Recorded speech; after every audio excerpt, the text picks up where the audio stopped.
దేవుని యందు మనం భయభక్తులు కలిగి ఉంటే మనకు వచ్చే లాభాలు ఏంటి, దేవుని యందు భయభక్తులు కలిగి ఉండకపోతే మనకు వచ్చే నష్టాలు ఏంటి. అంటే ఇది షార్ట్కట్గా చెప్పాలంటే what is the advantages of trusting the god or rejecting the god అనమాట. అంటే దేవుని వదిలేస్తే, అంటే దేవుని మనము పక్కన పెడితే మనము పొందే నష్టాలు ఏంటి, దేవుని కోసం మనం ఉంటే మనం తీసుకునే లాభాలు ఏంటి అనే విషయం పైన నేను చెప్పాలనుకుంటున్నాను.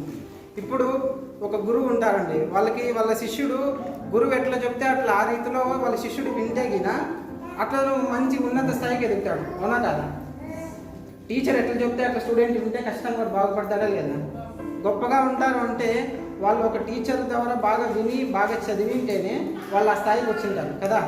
సో అట్టి రీతిలోనే ఒక తండ్రి తన కుమారునికి చెప్తాడు, అరే ఇట్లుండరా అట్లుండరా మంచిగా ఉండు. ఎందుకు మంచిగా ఉంటే ఒక సమాజంలో గౌరవం వస్తుంది, వాళ్ళ తండ్రి యొక్క పేరు నిలబడుతుంది.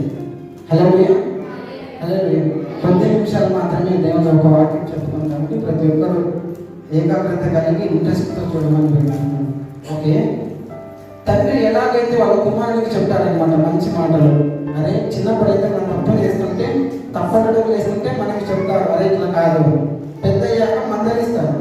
సో అట్టి రీతిలోనే దేవుని మాటలు మనం నిర్లక్ష్యం చేస్తే పొందే నష్టాలు ఏంటి, అలాగే దేవుని యొక్క మాటలు మనం వింటే వచ్చే లాభాలు ఏంటి అనే చిన్న విషయం పైన మీ అందరికీ తెలియజేయబోతున్నాను. సో మొట్టమొదటిగా ఆ లాభాలు పొందిన వ్యక్తుల్లో 4 వ్యక్తుల గురించి ఈరోజు మీరు తెలుసుకోబోతున్నారు. మొదటి వ్యక్తిగా దానియేలు గారు. ప్రతి ఒక్కరికి ఏంటి, దానియేలు గ్రంథము 6వ అధ్యాయము 13వ వచనం. Praise the Lord. హల్లెలూయా.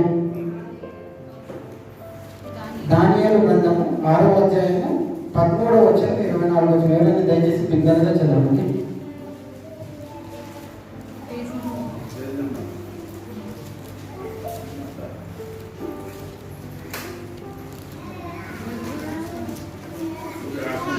ఎవరైనా చదవండి. 730 పేజీ దగ్గర ఉంటామండి.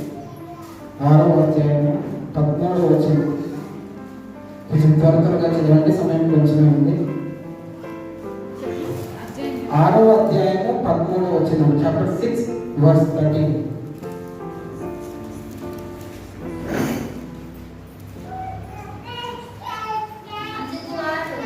అందుకు వారు చెరపట్టబడిన యువకులలో ఉన్న ఆ దానియేలు నిన్నే కానీ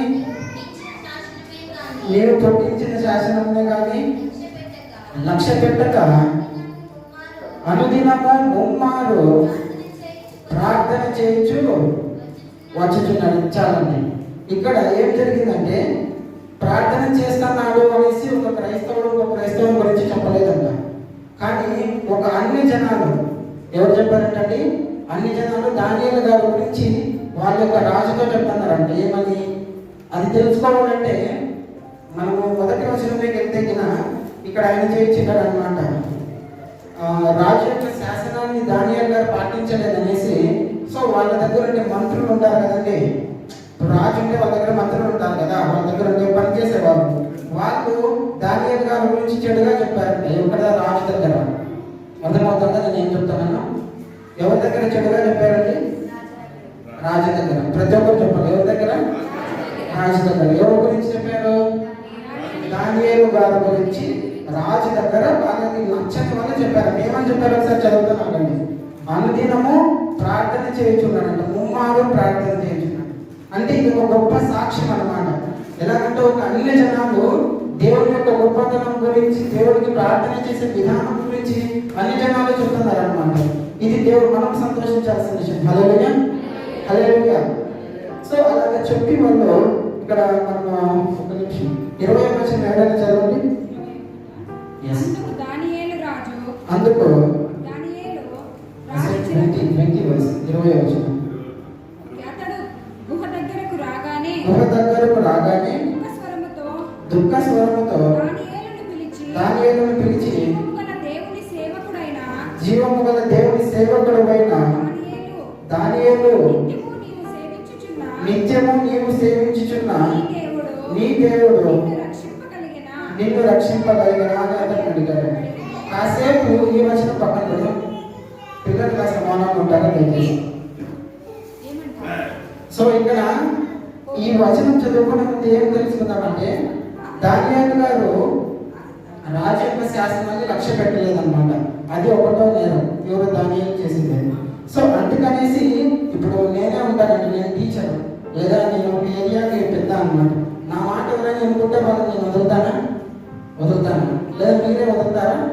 లేదు. ఎందుకు? వాళ్ళకి అనుగుణంగా వారి చేతుల కింద వారు చెప్పిన రీతిలో మనం చేస్తే వారు మనతో బాగుంటారు, మనం బాగుంటాం. మనం కదా. హల్లెలూయా. అలాగే రాజు యొక్క శాసనాలని దానియేలు గారు పాటించలేదనేసి అప్పుడు ఆయన ఏం చేశాడు? పక్కన ఉంటారు కదా చాడీలు చెప్పేవాళ్ళు. అంటే మనం అంటే నచ్చినప్పుడు మన దగ్గర ఇంకొక దగ్గర మన గురించి చెడ్డగా చెప్తారు కదా. సో అలాగే దానియేలు గారి గురించి చెడ్డగా చెప్పారు. సో ఆయన ఆవేశపడ్డాడు. ఎందుకంటే ఇంకా మనం చెప్పింది మనం నమ్మింది మనం చేయం, కానీ ఇంకొకరు వచ్చి చెప్తే అరే అవునా నిజం అంటాం మన గారు. సో అలాగా రాజుగారు నమ్మారనమాట దానియేలు గారిని పోతలకు వేయాలనేసి. సో అప్పుడు ఇక్కడ ఉందన్నమాట. ఇక్కడ 16వ వచనంలో ఉంది, రాజు ఆజ్ఞగా బండ్రోతో దానియేలును పట్టుకొని పోయి సింహముల గుహలో పడద్రోయగా రాజు అనుదినము నీవు చేయించుతున్న నీ దేవుడే నిన్ను రక్షించాలని చెప్పినాడండి. అంటే రాజుకి తెలుసు దానియేలు గారు తప్పు చేయరని, ఎందుకంటే ఆయన జీవము గల దేవుడిని నమ్మినాడు దానియేలు. అయినా సరే వాళ్ళు చుట్టూ ఉన్న వాళ్ళు చెప్తున్నారు కాబట్టి ఆయన చేయక తప్పదు, రాజు ఆజ్ఞ నెరవేర్చాల్సింది. సో అందుకని సత్యం చేస్తే దానియేలు గారిని గుహలోకి వేయడానికి తీసుకెళ్ళాలన్నమాట. బండ్రోతుకి ఆజ్ఞిస్తే అట్లా చేశాడు.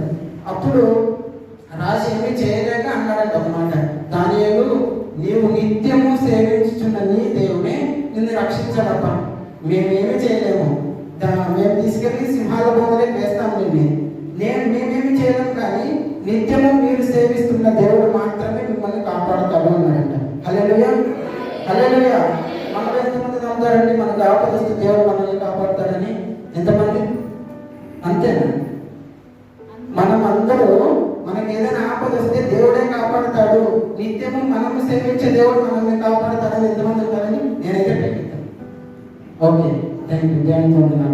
అలాగా ఆయన అన్నాడు అనమాట. రాజుగారు కూడా సాక్షి ఇస్తున్నారు చూడండి. అక్కడ వాళ్ళు ఎవరు అనుకుంటున్నారు దేవునికి ప్రార్థన చేస్తాడు. ఇక్కడ రాజు కూడా అంటున్నాడు, అరే మేమేమి చేయలేమయ్యా, నిన్ను మేము కాపాడలేము, నువ్వు పూజిస్తున్న దేవుడు, నువ్వు సేవిస్తున్న దేవుడు, నువ్వు అనుసరిస్తున్న దేవుడే నిన్ను కాపాడుతాడు. హల్లెలూయా. సో ఆ మాట అనేసి ఆయన గుహలోకి వేసేసారనమాట.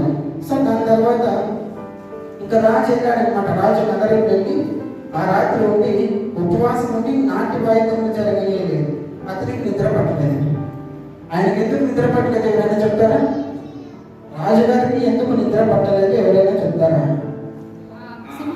ఎందుకు? ఒక నిర్దోషిని, అది కూడా ఒక దైవ సేవకుని, జీవము గల దైవ సేవకుని సింహాల బోధలే వేశారు. సో ఆయన దోషం నేను చేశానే నేను అనేసి ఆయనకు ఆ దిగులతో నిద్ర పట్టలేదంట. సో దాని తర్వాత తెల్లవారుజామున వేగిరమే లేచి సింహముల గుహలకు త్వరపడిపోయాడు. తన గుహ దగ్గరకు రాగానే దుఃఖ స్వరముతో దానియేలును పిలిచి, జీవము గల దేవుని సేవకుడమైన దానియేలు, నిత్యము నువ్వు సేవించుచున్న నీ దేవుడు నిన్ను రక్షింపగలిగిన అన్నాడు. హల్లెలూయా. హల్లెలూయా.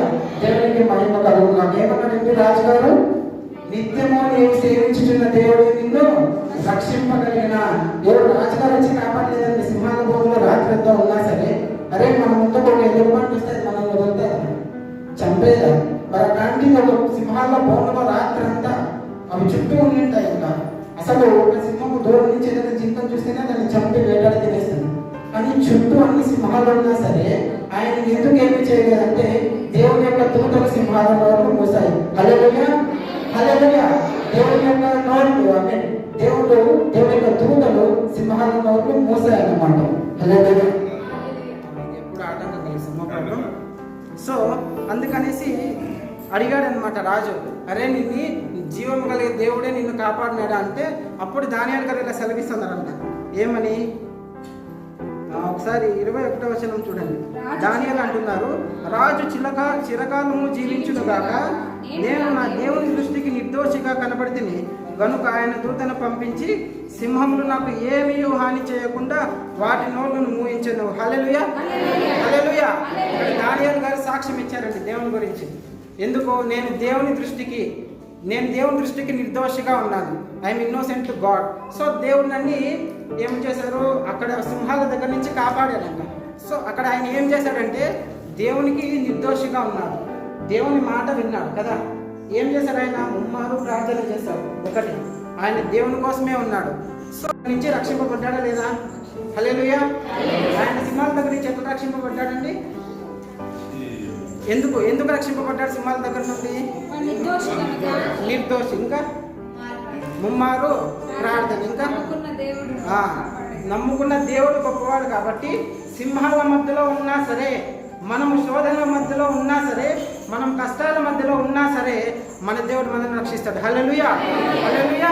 మన దేవుడు మనల్ని రక్షించగల సమర్థుడు. ఇక్కడ అంటున్నారు చూడండి, ఈయన 21వ వచనం తర్వాత నిర్దోషిగా కనపడుతుంది కాబట్టి వాటిలో చూపించింది.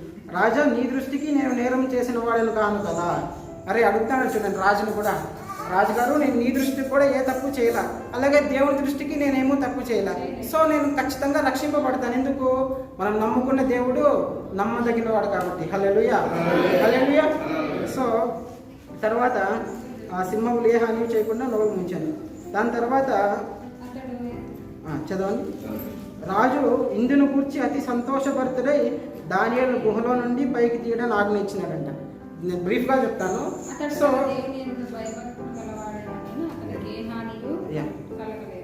సో అది దేవుని యందు భయభక్తులు కలిగి ఉండడం వల్ల ఆయనకి ఏం హాని కలగలేదు. దీన్ని బట్టి మనకేమర్థమైందండి? దేవుని యందు భయభక్తులు కలిగి ఉంటే ఏ హాని కలగదు. ఏ హాని అంటే మనకు వచ్చే శోధనే కానీ, లేదా మనకి ఏమైనా ప్రమాదం జరగాల్సి ఉంటే కానీ జరగదంట. ఎందుకు? ఇప్పుడు చలికాలం బయట ఉంది, చలికాలం ఉంటుంది. మనం షర్ట్ వేసుకొని సింపుల్గా షార్ట్స్ వేసుకొని బయటికి పోతే చలి పెట్టదా? చలి పెట్టదండి. కానీ బాగా ఫుల్గా సెక్యూర్ చేసుకొని స్వెటర్ వేసుకొని షూ వేసుకొని చేతులకి గ్లౌజులు వేసుకుంటే అప్పుడు చలి పెట్టుద్దా? చలి పెట్టుద్దా? ఎందుకు? మనము రక్షణ వస్త్రాన్ని అంటే చలికి కోట్ అనేది వేసుకున్నాం. హల్లెలూయా. అలాగే దేవుని యొక్క రక్షణ వస్త్రం మన మీద ఉంటే ఏ శోధన కూడా మన మీద రాదన్నమాట. హల్లెలూయా, హల్లెలూయా. జీవముగల దేవుని వాక్యము మనతో ఉంటే, జీవముగల దేవుని మనం పాటిస్తే, ఆయన యొక్క మాటలు వింటే, ఆయన యొక్క భయభక్తులు కలిగి ఉంటే మనకి ఏమొస్తుందండి? రక్షణ వస్త్రం వస్తుంది. దానియేలు గారు ఏం చేశారండి? దేవుని కోసం డబ్బులు ఖర్చు పెట్టినారు ఉంది ఇక్కడ లేదు, ముమ్మారు ప్రార్థన చేశారంట. హల్లెలూయా, హల్లెలూయా. మనకు వచ్చే ఆపద నుంచి మనం తప్పించబడాలంటే ఏం చేయాలా? ముమ్మారు ప్రార్థన చేయాలి. ఏం చేయాలి? ముమ్మారు ప్రార్థన చేయాలి. హల్లెలూయా. దేవునికి మహిమ కలుగుగాక. అలాగే ఇంకొక వ్యక్తి గురించి తెలుసుకుందాం. ఇవాళ దానియేలు గ్రంథము 3వ అధ్యాయము 14వ వచనం నుంచి 30వ వచనం వరకు. దయచేసి ఎవరైనా త్వరగా చదవండి, సమయం లేదు. ఓకే, నేను చదువుతాను, షార్ట్ కట్గా చెప్తానండి. ఇక్కడ శత్రకు మేషకు అభేద్నెగో ఎవరు ముగ్గురు ఉన్నారండి. ఇక్కడ శత్రకు మేషకు అభేద్నెగో వీళ్ళు ఎవరంటే దేవుణ్ణి నమ్మిన వారు. ఎవరండి? దేవుణ్ణి. ఇప్పుడు మనమంతా ఎవరండి? ఇక్కడ సన్నిధిలో వచ్చినామంటే మనమందరూ ఎవరు? దేవుని నమ్మిన వారు, దేవుని బిడ్డలు, దేవుని కుమారుడు, దేవుని కుమార్తెలుగా పిలువబడిన వారు. హల్లెలూయా. సో మనము దేవుని బిడ్డలుగా మనం ఇక్కడ వచ్చాము. అట్టి రీతిలోనే ఇక్కడ బైబిల్ గ్రంథంలో శత్రకు మేషకు అభేద్నెగో అనే ముగ్గురు కూడా దేవుని కోసం బ్రతుకుతున్న వారు అన్నమాట. సో అక్కడ ఏం జరిగింది తప్ప అంటే వారి యొక్క రాజు ఒక శాసనం చేసినాడు. ఏమంటే బంగారుతో ఒక విగ్రహాన్ని కట్టించారంట. ఏమిటో కట్టించారండి? బంగారుతో ఒక విగ్రహాన్ని కట్టించినాడు. ఆయన ఏం ఆజ్ఞించినాడప్ప అంటే, నేను కట్టించిన ఈ విగ్రహానికి ఎవరైనా సరే పూల పుట్టినప్పుడు ఎవరైనా ప్రతి ఒక్కరు వచ్చి దాని యొక్క సాగిలపడి నమస్కారం చేసిన ఎడలా మేము వదిలేస్తాం. అలా చేయని వాడు ఎవరైనా ఉంటే వాడు దగ్గర మంది అగ్నిగుండంలో వేయబడతాడు అని ఇది రాజు ఆజ్ఞ. రాజు ఏం చెప్పాడు? అట్లాంటి ఆజ్ఞ ఇచ్చినాడంట. అర్థమవుతుందా? రాజు ఏం ఆజ్ఞ ఇచ్చినాడండి? ఆయన చేసిండే బంగారు విగ్రహానికి ఎవరైతే మొక్కగొప్పని ఉంటారో వాళ్ళని అగ్నిగుండంలో వేసాడంట. సింపుల్. అర్థమైంది కదా? అర్థమైందా లేదా? ప్రతి ఒక్కరు అర్థమైందా? ఓకే. సో అలాగే చేయమంటే అప్పుడు వీరు అందరూ వింటారు, ఊరుకున్న ప్రతి ఒక్కరు వింటారు. కానీ వీరు ముగ్గురు మాత్రం వినలేదంట. ఎందుకంటే మనకి 10 ఆజ్ఞలు అక్కడే ఉంటుంది. ఎందుకు విగ్రహాలన్నీ మనము చేయకూడదు అనమాట. హల్లెలూయా, హల్లెలూయా. సో అందుకే మీరు దేవుని మాటలు మాత్రమే విని మాకు దేవుడే చాలు, మేము దేవుని మాటలు వినిపోము, దేవుని ఆజ్ఞే చాలు, మాకు దేవుని కృపే చాలు అనేసి రాజు చేసిన ప్రతిమకు మొక్కలేదంట. ఏం చేశారు? ఏం చేయలేదు వాళ్ళు? ప్రతిమకు మొక్కలేదు. హల్లెలూయా, హల్లెలూయా. మనలో ఎవరైనా ఉన్నారా ఇక్కడ? మిమ్మల్ని ప్రసాదిస్తుంది నేను లేదు. సో అంటే ఎందుకంటే మనం దేవుని యొక్క ఆజ్ఞను పాటిస్తే, దేవుని కోసం ఉంటే ఆయన మనకి రక్షిస్తాడు అనమాట. హల్లెలూయా. సో అట్టి రీతిలోనే వీరి ముగ్గురు రాజు యొక్క శాసనాన్ని లెక్క చేయలేదు. అప్పుడు రాజుకి ఏమైంది? కోపం వచ్చింది. అరే నా మాట వినరా, నా రాజ్యంలో ఉంటూ నా కింద నా సంస్థానంలో మీరు జనులుగా ఉంటూ నా మాట లెక్క చేయరా, నా ఆజ్ఞను లెక్క చేయరా అనేసి ఆయన ఆవేశపడ్డాడు.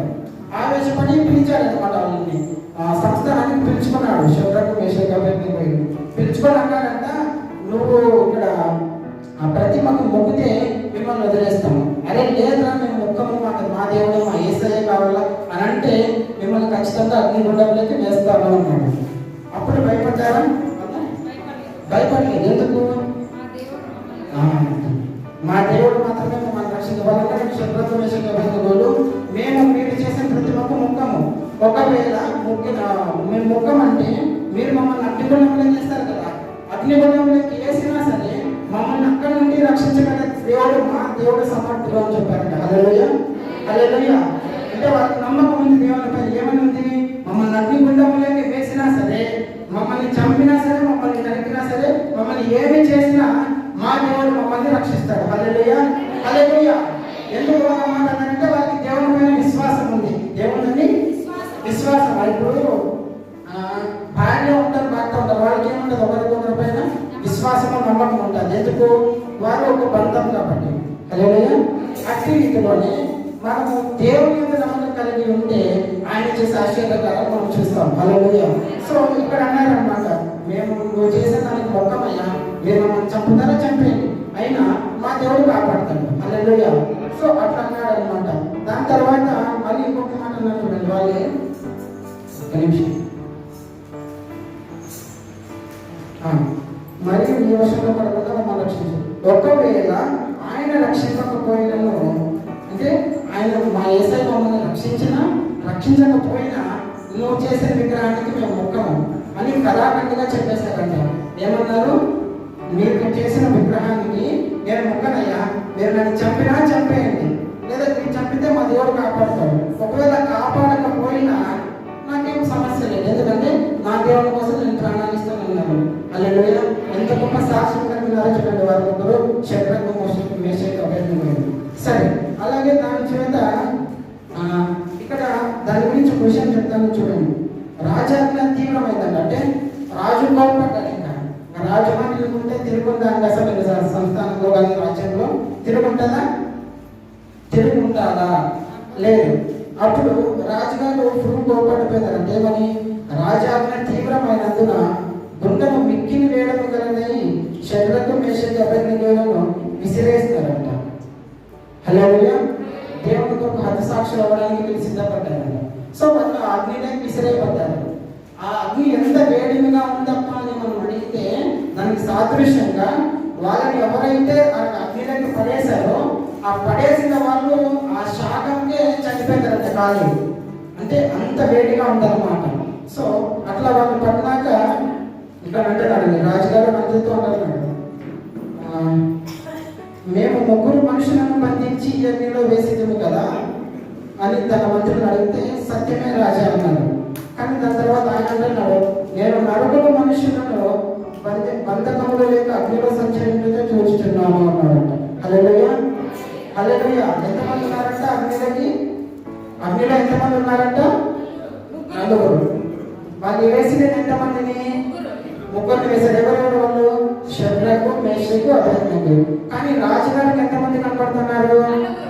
ఎవరికి? నలుగురు కదా. వారితో పాటు ఎవరున్నారని మీరు అనుకుంటున్నారండి? యేసుక్రీస్తు ప్రభు సర్వశక్తి మంతుడైన దేవుడు వారితో కూడా ఉన్నాడు. హల్లెలూయా, హల్లెలూయా. అగ్నిలో పడినా సరే వారిని రక్షించడానికి మన దేవుడు సమర్థుడంట. హల్లెలూయా. సో ఆయన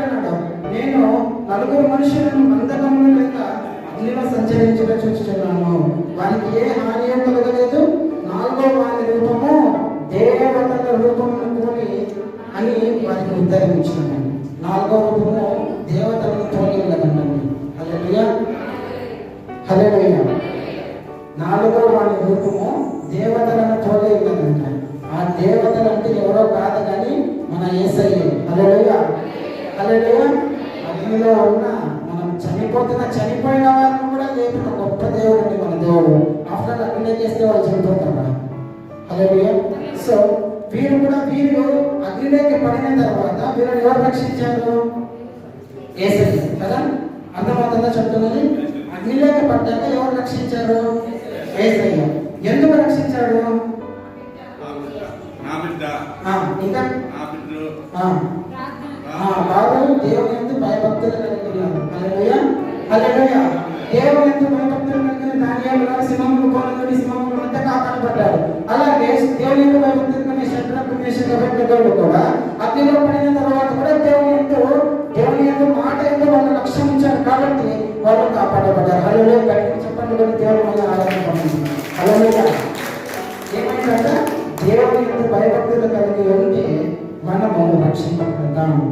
మెయిన్ మోటో ఏంటప్ప అంటే మోటో అంటే ఒక మెయిన్ రీజన్ ఏంటయ్యా అంటే దేవుని యొక్క భయభక్తులు కలిగి మనం ఉంటే దేవుడు మనల్ని రక్షిస్తాడు. హల్లెలూయా. Simple. when you have money you will get things. When you want to sell anything you will get money. But when you put trust on God you will get everything whatever you need. అంటే మన దగ్గర డబ్బుండి ఏదైనా కొంటే మనకు వస్తువులు వస్తాయి. మనం వస్తువులు ఏదైనా అమ్మితే మనకు డబ్బులు వస్తాయి. కానీ మనం దేవుని పైన నమ్మకం అనేది ఒకటి పెట్టుకుంటే డబ్బులతో కూడా మొదలైన ప్రతి ఒక్కటి మనం దేవుని దగ్గర పొందుకుంటాం. హల్లెలూయా, హల్లెలూయా. ఎందుకు? దేవుని యొక్క నమ్మకము, దేవుని యొక్క విశ్వాసము, దేవుని యొక్క విధేయత, ఆయన మాటల ఎందు మనం కలిగి ఉంటుంటే అప్పుడు మనం ప్రతి ఒక్కటి పొందుకుంటాం అన్నమాట. హల్లెలూయా, హల్లెలూయా. ఇప్పుడు ఏమర్థమైందండి మీకు? దేవుని యొక్క ఏం కలిగి ఉంటే మనం పొందుకుంటాము? భయభక్తులు కలిగి ఉంటే. ఇక్కడ క్లియర్ గా రాస్తాడు, దేవుని యొక్క నిత్యము భయభక్తులు కలిగి ముమ్మారు ప్రార్థన చేయొచ్చు. దేవుని సన్నిధిలో గడిపారు కాబట్టి వాళ్ళు సింహముల మధ్య ఉన్నా కాపాడబడ్డారు, అగ్నిలో ఉన్నా కాపాడబడ్డారు. ఎందుకు? ఆయన యొక్క కృప తోడుగా ఉంటుంది. హల్లెలూయా, హల్లెలూయా. ఈ సమయంలో కూడా ఎవరైనా మాకు సమస్య ఉంది లేదా ముందుకు ఏమైనా వెళ్ళాలా, మాకు జరుగుతుందా లేదా అని సందేహపడకండి ఎవరు కూడా. ఎందుకంటే మనం నమ్మిన దేవుడు నమ్మదగినవాడు. హల్లెలూయా. మనం నమ్మిన దేవుడు సత్యవంతుడు అన్నమాట. ఆయన మాట ఇస్తే ఎప్పటికీ తప్పడు. పర్వతంలో కోరినను వెంటనే తత్తిరిగినా కూడా ఆయన కృప ఎన్నటికీ మనల్ని వీడిపోదు. యెషయా 44:11 సెలవించారు. ఎందుకు? ఆయన మాట ఒకటే చెప్పలేదన్నమాట. ఆ మాట పర్వతంలో తొలగిపోయినా మెట్ట మిమ్మల్ని కాపాడుతాను, మిమ్మల్ని వీడిపోయినా ఒకటే చెప్పలేదు. ఎందుకు? ఆయన చెప్పిన మాట దానియేలు గారి జీవితంలో చేశారా లేదా? హల్లెలూయా. ఆయన చెప్పిన మాట ఆయన దానియేలు గారి జీవితంలో, శద్రకు మేషకు వాళ్ళ జీవితంలో చేశారా లేదా? మరి దీన్ని బట్టి ఒప్పుకుంటారు ప్రతి ఒక్కరు యేసుక్రీస్తు ప్రభువారు నమ్మదగిన దేవుడు అని. మాట ఇస్తే తప్పని దేవుడు ఉండండి. హల్లెలూయా. మాట ఇస్తే సంవత్సరం, తరాలు, యుగాలు గడిచిపోయినా సరే ఆయన మాటలు ఎన్నింటికి అలానే ఉంటాయి. ఈ రోజు అవును అంటే 10 సంవత్సరాల తర్వాత కూడా అవునే అని ఉంటుంది అన్నమాట మాట. హల్లెలూయా. సో అందుకని దేవుడు అన్నాడు, బైబిల్లో ఎన్నోసార్లు అన్నాడు, నేను నిన్ను విడువను, నువ్వు భయపడను, నేను నిన్ను ఎడబాయను, నేను నీతో తోడుగా ఉంటాను, ఉదయం వచ్చి వరకు ఎత్తుకుంటాను అంటాడు కదండి. అంటే మనం ముసలైనా సరే మనల్ని ఎత్తుకుంటానండి దేవుడు. ఆ మాటలు ఊరికే అనలేదన్నమాట. దానికి సాదృశ్యము ఇవే. హల్లెలూయా, హల్లెలూయా. సో ఎవరైనా అడిగితే మీకు దేవుడు ఏమి ఇస్తారు, మీరు ఏమి ఇస్తారు దేవుడికి, మీరు ఎంత బాగున్నారంటే మీరు ఏం చెప్తారండి? మీరు ఎంత బాగా డెవలప్ అయినారు మీ ఫ్యామిలీ పరంగా, మీరు దేవునికి ఏమి ఇచ్చితే ఇంత పొందుకున్నారా అని అడిగితే మీరేం చెప్తారు? ప్రార్థన చేశారు. ఇంకా దేవుడి యందు భయభక్తులు కలిగి ఉన్నాము. మేము కలిగి ఉన్నామప్ప దేవుడి పైన, మాకు దేవుడు సమృద్ధిగా ఇచ్చారు. మేము దేవుని మాటలు విన్నామప్ప, దేవుడు మమ్మల్ని చూసుకున్నాడు. హల్లెలూయా, హల్లెలూయా. సో దేవుని మాటలు వింటే వచ్చే లాభాల గురించి తెలుసుకున్నారు. సో సమయానుకూలాన్ని బట్టి వాళ్ళకి చెప్పాల్సింది రెండే చెప్తున్నాను. సో దేవుని మాట వినకపోతే వచ్చే నష్టాల గురించి తెలుసుకోండి. హల్లెలూయా. సో వచ్చే నష్టాలు ఏంటో మనం చూసుకున్నామండి. ఒకసారి యోనా గ్రంథం ఒకసారి తీస్తారా? యోనా దేవుని కోసం ఉంటే వచ్చే లాభాలు తెలుసుకున్నారు కదా. ప్రతి ఒక్కరు తెలుసుకున్నారు కదా.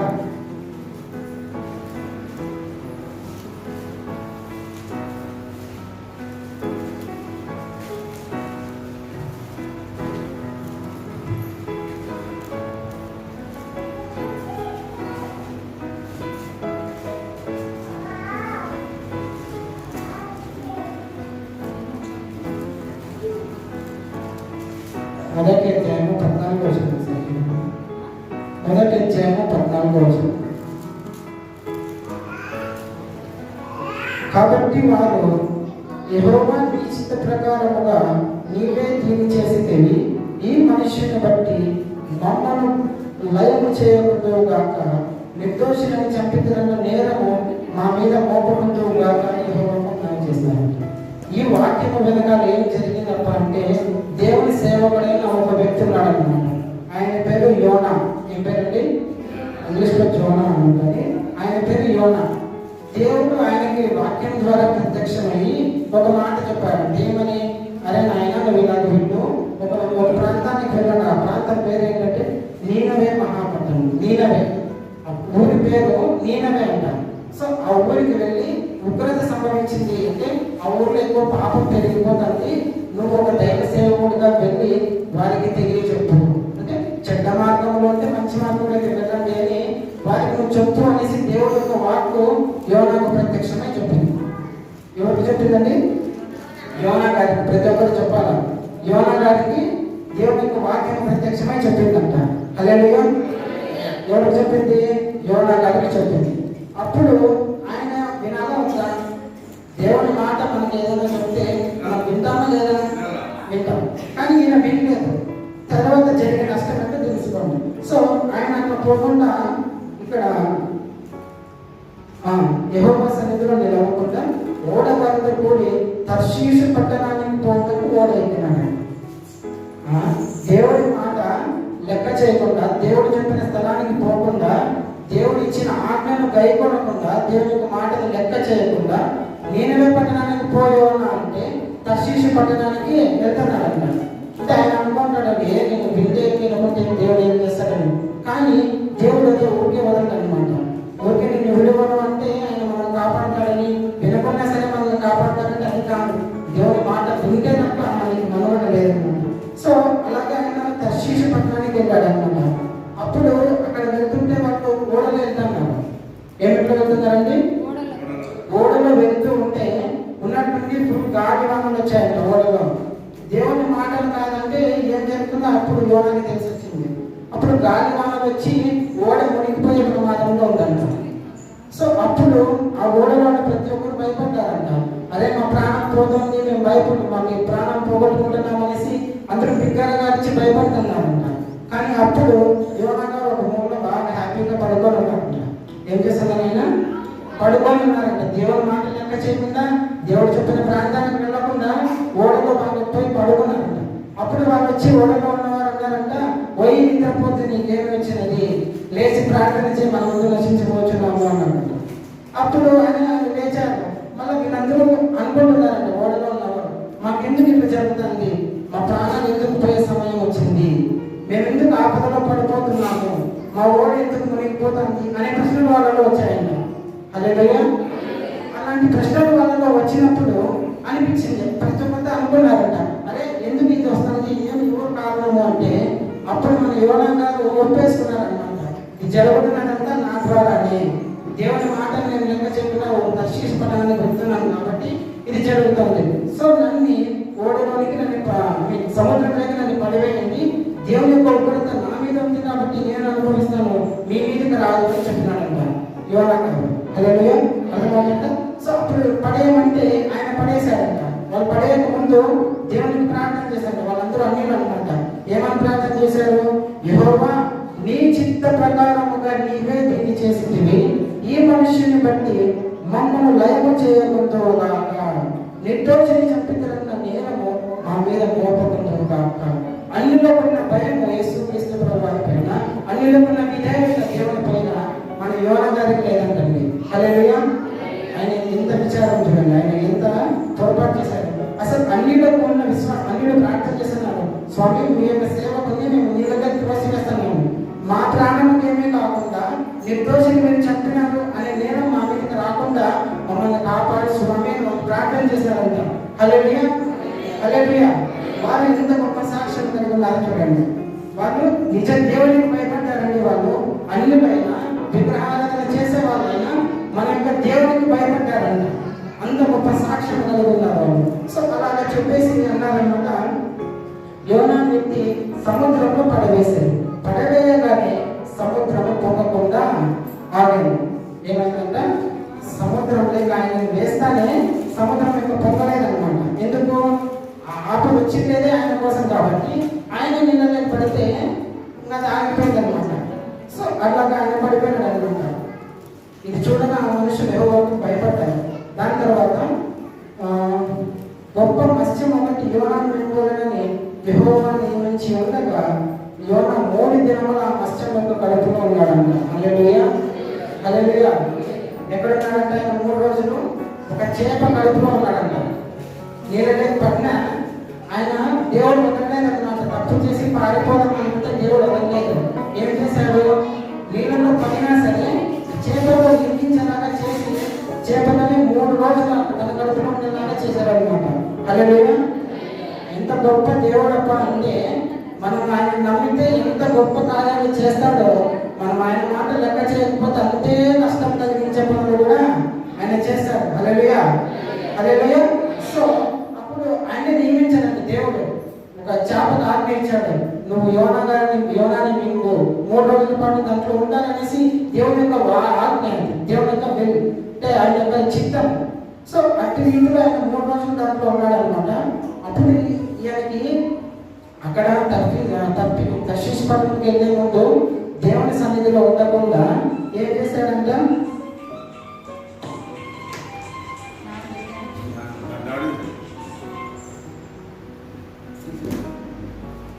దేవుని యొక్క సన్నిధిలో ఉండకుండా ఏం చేశాడు? దేవుని సన్నిధిని వదిలేసి వెళ్ళిపోయాడు. కానీ ఇప్పుడు చేప కడుపులోకి పోయినాక మన ఆయన బుద్ధి వచ్చింది అనమాట. ఏమొచ్చిందండి?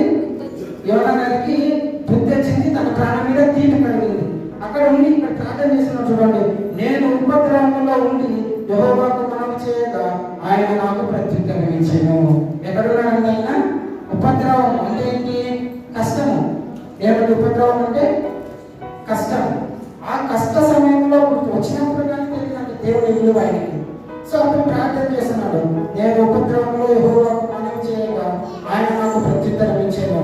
పాతాళ గర్భంలో నుండి నేను కేకలు చేయగా నీవు నా ప్రార్థన ఆలకించుచున్నావు. మనం ఎక్కడైనా ఉండొచ్చు ప్రార్థన చేయడానికి. ఇదే సమయం లేదా ఇంట్లో కాదు, కానీ ఎక్కడైతే 2-3 కూడి ఆయన నామంలో ప్రార్థిస్తారో ఆయన వారి మధ్య ఉంటారు, వారి ప్రార్థన ఆలకిస్తారు. సో అలాగే యోనా గారు మత్స్యము కడుపులో ఉన్నప్పుడు దేవుని ఆరాధించారు. దేవునికి మనవి చేశాడు, దేవా నా పరిస్థితి ఇది, నేను తప్పు చేశాను, మీ సన్నిధిలో మీ ముందు నేను తప్పు చేశాను కాబట్టి శిక్ష అనుభవిస్తున్నాను, సో నన్ను క్షమించండి అని ప్రార్థన చేశాను. సో అలాగే ఉన్నప్పుడు ఒక నిమిషం 2వ అధ్యాయం 10వ వచనం ఒకసారి చదవండి. 2వ అధ్యాయము 10వ వచనం. అంతలో యెహోవా మత్స్యమునకు ఆజ్ఞ ఇయ్యగా అది యోనాను ఏం చేసిందంటే నేల మీద కక్కి వేసింది. ఎవరు ఆజ్ఞించింది? యెహోవా. ఎవరన్నా కాపాడాలన్నా ఆయనే, మనల్ని ఆపదలే నెట్టేయాలన్నా ఆయనే అన్నమాట. ఎందుకంటే మనం ఆయన ఊరికే చేయడు, మనం చేసిన తప్పుకి మనం ఆ శిక్ష అనుభవించాలి కాబట్టి ఆయనకి భయం ఎలా ఉంటుంది చూపించాలండి యోనాకి. ఎందుకు? ఎవరైనా చెప్తారు ఎందుకు ఆయన అంత ఆపదలు పడాల్సి వచ్చింది? ప్రతి ఒక్కరు యోనా గారు ఆపదలో ఉండడానికి గల కారణం ఏంటి? ప్రతి ఒక్కరు చెప్పట్ల. దేవుని భయభక్తులు లేకపోవడం ఒకటి రీజన్. దేవుని మాట నేనవే పట్టణానికి వెళ్ళు అంటే సరే దేవుని నేను వెళ్తాను, చిత్తం మీరెలాగంటే అని వినకుండా తర్షీషు పట్టణానికి వెళ్ళడం వెళ్తాను. వెళ్ళి అదే ఓడలో ఊరికే అన్నా ఉండి ప్రార్థన చేయకుండా మూలకి పడుకోవడం మూల తప్పు, అవునా కదా? సో ఇన్ని తప్పులు చేసిన ఆయన దేవుడు రక్షిస్తాడండి. హల్లెలూయా. ప్రతి ఒక్కరు వింటున్నారు. సో ఆయన దేవుని యొక్క మాటలు లెక్క చేయలేదు కాబట్టి ఆయనకు కష్టం వచ్చింది. దీన్ని బట్టి మనకేమర్థమైంది? దేవుని మాటను వినకపోతే మనకి కష్టం వస్తుంది. దేవుని మాటను మనం పాటించకపోతే మనం శోధనలో పడతాము. దేవుని మనం లెక్క చేయకపోతే మనకి ఉపద్రవం వస్తుంది. హల్లెలూయా. మరి దేవుని మాట విని మనము లాభాలు తెచ్చుకొని సింహముల మధ్య, అగ్ని మధ్య, శోధన మధ్య, ఆపద మధ్య రక్షింపబడతామా? యోనా గారిలాగా మనము దేవుని మాటలు కాదని మూలలో పడుకోవడం, లేదా అక్కడ తిరగడం, ఇక్కడ తిరగడం చేద్దామా? ఎక్కడ ఉంటామండి? దేవుని మాట ఎందుకు విందామా? ఆయన మాట వదిలేద్దామా? ఆయన మాటని విందాం. అప్పుడు మనకేమొస్తుంది? దేవుని యొక్క రక్షణ కవచం వస్తుంది. హల్లెలూయా. మహిమా వస్త్రం ఇస్తాడని మన దేవుడు. ఎలాగైతే మనం చదివిలో స్వెటర్ లేకపోతే చదివడతారో స్వెటర్ వేసుకొని అయితే వెచ్చగా ఉంటుంది. ఎందుకు? మనం ఆ రక్షణ అనేది వేసుకున్నాం. హల్లెలూయా. అట్టి ఇందులోనే దేవుని యొక్క వాక్యం అనే రక్షణ వస్త్రం మన జీవితంలో ఉంటే, మన యొక్క హృదయంలో దేవుని కోసమే ఉండాలని ఆత్రుత మనలో ఉంటే, దేవుడి మహిమా వస్త్రాన్ని మనకి ఇస్తాడంట. హల్లెలూయా. హల్లెలూయా. ఎందుకు? ఆయన కోసం మనం విన్నాం. హల్లెలూయా. సో ఇంకొక చిన్న విషయం బైబిల్ తెరవకండి. ఆదికాండము 19:26 ఇక్కడ లోతుగా భార్య గురించింది అన్నమాట. సన్నివేశం ఏంటంటే, దేవుడు ఒకసారి తీసేయడం. ఆదికాండం 19:26 చివరగా అర్థమవుతుందండి ప్రతి ఒక్కరికి వాక్యం. ఆదికాండము 19:26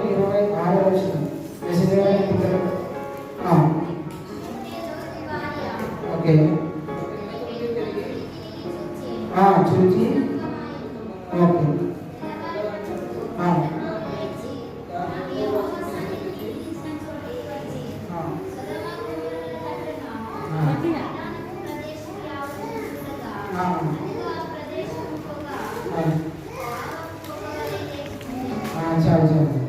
ఇక్కడ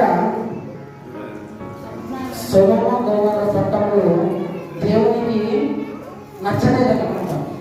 సో ఆయన వీళ్ళకి చెప్పారనమాట, అబ్రహాం గారికి, వీళ్ళ లోతుకి, ఆ యొక్క ఊరిని వదిలేసి మీరు వెళ్ళండి. అంటే ఏదైనా చెడు స్థలంలో మనం ఉంటే మంచి ఎవరైనా వచ్చి ఇది మంచి ప్లేస్ కాదప్ప, ఇది మంచి స్థలము కాదు, మీరు మంచి స్థలానికి ఎక్కడైనా వేరే చోటుకి వెళ్ళండి అని చెప్తారు. ఎందుకు? ఏదైనా వెళ్తుంటారండి, ఒక మందు షాప్ మధ్యలో ఉంటే అక్కడ ఎవరో తెలియని నిలుచుకుంటే పంపిస్తారు కదా, ఇక్కడ ఉండకూడదు తప్ప. ఎందుకు? అది మంచి స్థలం కాదు. ఏం కాదండి? మంచి స్థలం కాదు. సో అలాగే దేవుడు కూడా వీళ్ళకి చెప్పాడు, ఆయన లోతు గారికి, ఆయన భార్యకి, సొదొమ గొమొర్రా పట్టణం మీరు విడిచి వెళ్ళిపోండి. అప్పుడు వాళ్ళు వినాలా అవుతా? సో కానీ వాళ్ళు వినకుండా ఏం చేశారంట, లోతు గారికి వెళ్తున్నారు. కానీ వాళ్ళకి భార్య ఏం చేసింది?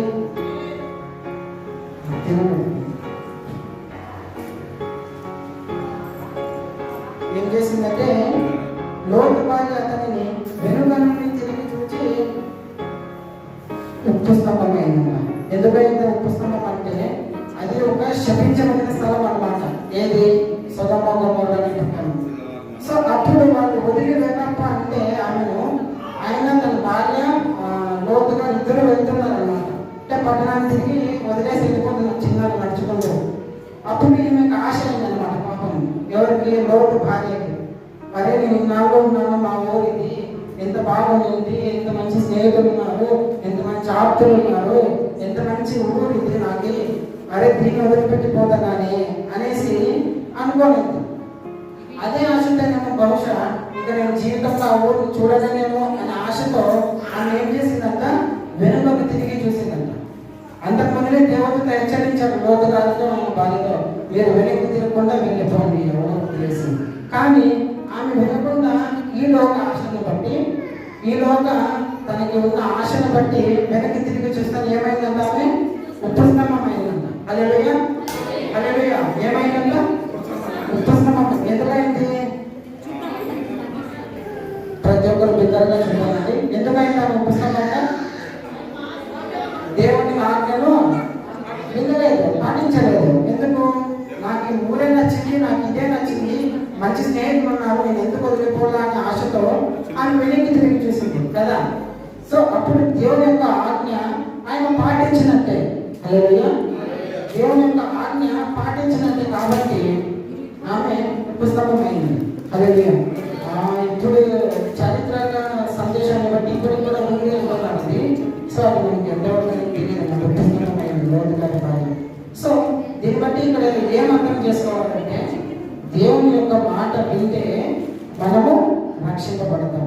హల్లెలూయా, హల్లెలూయా. ప్రతి ఒక్కరికి అర్థమైంది అనుకుంటున్నాను. దేవుని యొక్క మాట వింటే మనం రక్షించబడతాం. దేవుని మాటని ధిక్కరిస్తే యోనా గారికి పడిన పరిస్థితి, లోతు గారి భార్యకు పడిన పరిస్థితి మనకి ఖచ్చితంగా పడుతుంది. హల్లెలూయా, అంత సందేహం లేదు. ఎందుకంటే ఆయన మాట నా మాట అగ్ని వంటిది కాదా అంటాడు అనమాట. హల్లెలూయా, ఆయన మాట అగ్ని వంటిది. ఆయన వాక్యము రెండంచులు కలిగిన ఖడ్గం కంటే పదునైనది. ఒక్కసారి ఆయన మాట ఇస్తే తప్పని దేవుడు రేనికి ఇస్తాను, నేను ఆశీర్వదిస్తాను దీంతో అంటే అబ్రహాము ఆశీర్వదించాడు, నువ్వు లెక్క పెట్టినంత సంతానాన్ని నీకు ఇస్తావు అని. అప్పుడు శారా ఏం చేసింది? అవిశ్వాసంతో నవ్వింది. ఎందుకు? దేవుడు ఎంత విశ్వాసం ఆమెకు లేదు. కానీ నవ్విన ఆమె నిరూపించుకుంటా దేవుడు మాట ఇచ్చిన దేవుడు నిరూపించుకున్నారా? దేవుడు నిరూపించుకున్నారు. హల్లెలూయా, దగ్గరగా చెప్పండి కూడా దేవుడు ఆరాధించారు. ఏమైంది? దేవుడు ఆజ్ఞయించాడు, అబ్రహాము వచ్చే సంవత్సరానికి ఒక కుమారుని కంటావు, ఇది నా ఆజ్ఞ అని. కానీ శారా నవ్వింది. నవ్వితే ఏమైంది? అయినా సరే ఆమెకి ఆశీర్వాదం వచ్చింది. హల్లెలూయా, హల్లెలూయా. సో ఆయన మాట ఇస్తే తప్పని దేవుడు. ప్రతి ఒక్కరు చెప్పండి, యేసుక్రీస్తు ప్రభువారు మాట ఇస్తే తప్పని దేవుడు. హల్లెలూయా, హల్లెలూయా. దేవునికి మహిమ కలుగును గాక. ఒక చిన్న వాక్యం ప్రతి ఒక్కరు వినందుకు దేవునికి వందనాలు.